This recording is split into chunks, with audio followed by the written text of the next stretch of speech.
ਕਹਿੰਦੇ ਨੇ ਕਿ ਇੱਕ ਵਾਰੀ ਇੱਕ ਬੰਦਾ ਇੱਕ ਊਂਟ ਖਰੀਦਣ ਲਈ ਗਿਆ ਤੇ ਕਾਫੀ ਬਹਿਸ ਤੋਂ ਤਕਰਾਰ ਤੋਂ ਬਾਅਦ ਉਹਨੇ ਊਂਟ ਖਰੀਦ ਲਿਆ ਤੇ ਉਹ ਊਂਟ ਖਰੀਦ ਕੇ ਜਦੋਂ ਆਪਣੇ ਘਰ ਵਾਪਸ ਆਇਆ ਤੇ ਉਹਦਾ ਜਿਹੜਾ ਮੁਲਾਜ਼ਮ ਹੈਗਾ ਸੀ ਉਹ ਸਫਾਈ ਵਗੈਰਾ ਕਰ ਰਿਹਾ ਸੀ ਤੇ ਉਹਨੇ ਦੇਖਿਆ ਕਿ ਊਂਟ ਦੀ ਜ਼ੈਨ ਦੇ ਥੱਲੇ ਇੱਕ ਛੋਟੀ ਜਿਹੀ ਨਾ ਥੈਲੀ ਹੈਗੀ ਸੀ। ਉਹਨੇ ਉਹ ਥੈਲੀ ਖੋਲ੍ਹੀ ਤੇ ਉਹਦੇ ਵਿੱਚ ਬੜੇ ਕੀਮਤੀ ਹੀਰੇ ਜਵਾਹਰਾਤ ਹੈਗੇ ਸਨ।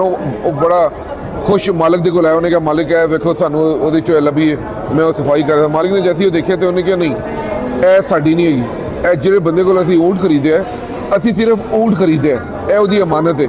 ਉਹਨੇ ਕਿਹਾ ਮਾਲਕ ਛੱਡੋ, ਉਹਨੇ ਤੁਹਾਡੇ ਕੋਲ ਆ ਗਈ ਖਤਮ ਉਹਨੇ ਸਾਡੀ ਇਹਦੇ ਉੱਤੇ ਰੱਖਣੇ ਅਸੀਂ। ਮਾਲਕ ਨੇ ਕਿਹਾ ਨਹੀਂ ਕੁਛ ਵੀ ਹੋ ਜਾਏ ਮੈਂ ਉਹਨੂੰ ਜਾ ਕੇ ਦੇ ਕੇ ਆਵਾਂਗਾ। ਖੈਰ ਉਹ ਮਾਲਕ ਉਹ ਥੈਲੀ ਲੈ ਕੇ ਗਿਆ।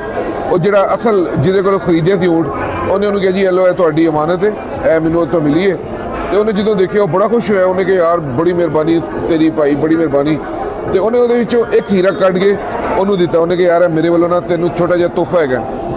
ਉਹ ਬੰਦੇ ਨੇ ਕਿਹਾ ਕਿ ਨਹੀਂ ਮੈਂ ਇਹ ਨਹੀਂ ਲੈ ਸਕਦਾ, ਇਹ ਤੁਹਾਡੀ ਸਿਰਫ ਅਮਾਨਤ ਸੀ ਤੇ ਮੈਂ ਵਾਪਸ ਕੀਤੀ ਹੈ, ਮੈਨੂੰ ਇਹ ਨਹੀਂ ਚਾਹੀਦਾ। ਉਹਨੇ ਬੜਾ ਜ਼ਿੱਦ ਕੀਤੀ। ਉਹਨੇ ਕਿਹਾ ਨਹੀਂ ਇਹ ਛੋਟਾ ਜਿਹਾ ਇੱਕ ਤੋਹਫਾ ਦੇ ਰੱਖ ਲੈ। ਉਹਨੇ ਕਿਹਾ ਜਿਹੜੇ ਬੰਦੇ ਨੇ ਊਂਟ ਖਰੀਦੇ ਉਹਨੇ ਕਿਹਾ ਮੈਂ ਇਹਦੇ ਵਿੱਚੋਂ ਦੋ ਹੀਰੇ ਮੈਂ ਪਹਿਲੇ ਹੀ ਰੱਖ ਲੈਣੇ ਆਪਣੇ ਕੋਲ। ਉਹ ਜਦੋਂ ਬੰਦੇ ਨੇ ਸੁਣਿਆ ਉਹਨੂੰ ਬੜਾ ਗੁੱਸਾ ਚੜਿਆ। ਉਹਨੇ ਸਾਰੀ ਉਹ ਥੈਲੀ ਖੋਲ ਕੇ ਸਾਰੇ ਹੀਰੇ ਵੇਖੇ ਤੇ ਉਹ ਪੂਰੇ ਸਨ। ਉਹਨੇ ਕਿਹਾ ਯਾਰ ਹੀਰੇ ਤੇ ਸਾਰੇ ਪੂਰੇ ਨੇ। ਉਹਨੇ ਕਿਹਾ ਨਹੀਂ ਜਿਹੜੇ ਮੈਂ ਦੋ ਹੀਰੇ ਰੱਖੇ ਨੇ ਉਹ ਇੱਕ ਹੀਰਾ ਹੈਗਾ ਇਮਾਨਦਾਰੀ ਦਾ ਤੇ ਦੂਜਾ ਹੀਰਾ ਹੈ ਖੁਦਦਾਰੀ ਦਾ।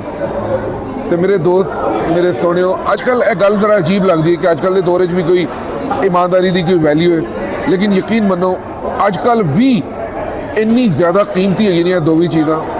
ਤੇ ਅੱਜ ਕੱਲ੍ਹ ਬਲਕਿ ਮੈਂ ਸਮਝਦਾ ਅੱਜ ਕੱਲ੍ਹ ਇਹਨਾਂ ਦੀ ਹੋਰ ਜ਼ਿਆਦਾ ਵੈਲਿਊ ਹੈਗੀ ਹੈ ਕਿਉਂਕਿ ਨਾ ਉਹ ਦੌਰ ਐਸਾ ਆ ਗਿਆ ਕਿ ਜਿਹੜੇ ਲੋਕਾਂ ਦੇ ਵਿੱਚ ਇਹ ਦੋ ਖੂਬੀਆਂ ਨੇ ਉਹ ਬੜੇ ਕੀਮਤੀ ਲੋਕ ਨੇ। ਅੱਲਾਹ ਤੁਹਾਨੂੰ ਸਲਾਮਤ ਰੱਖੇ। ਆਮੀਨ।